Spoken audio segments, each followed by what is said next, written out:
আমার জীবনটা একদিন খুব সুন্দর ছিল। প্রতিদিন মনে হতো সবকিছু যেন ঠিকঠাক চলছে, কিন্তু সময়ের সঙ্গে সঙ্গে বুঝলাম কিছু মানুষ শুধু জীবনে আসে থেকে যাওয়ার জন্য নয়, শুধু কিছু স্মৃতি রেখে চলে যাওয়ার জন্য। আমি বিশ্বাস করেছিলাম, যত্ন করেছিলাম, নিজের সব অনুভূতি উজাড় করে দিয়েছিলাম।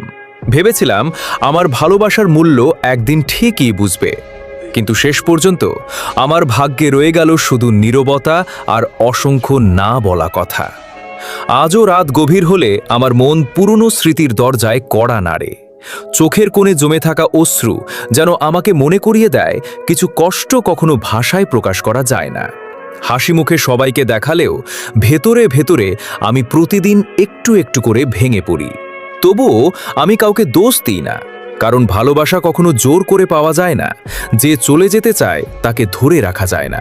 তাই আজ আমি শুধু স্মৃতিগুলোকে সঙ্গে নিয়ে বেঁচে আছি। হয়তো একদিন এই কষ্ট ফিকে হয়ে যাবে, কিন্তু আমার হৃদয়ে রেখে যাওয়া সেই শূন্যতা কোনোদিন পুরোপুরি ভরবে না।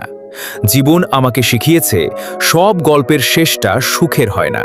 কিছু গল্প শুধু চোখের জল হয়ে বেঁচে থাকে, আর কিছু মানুষ সারা জীবন নিজের কষ্ট লুকিয়ে হাসতে শিখে যায়।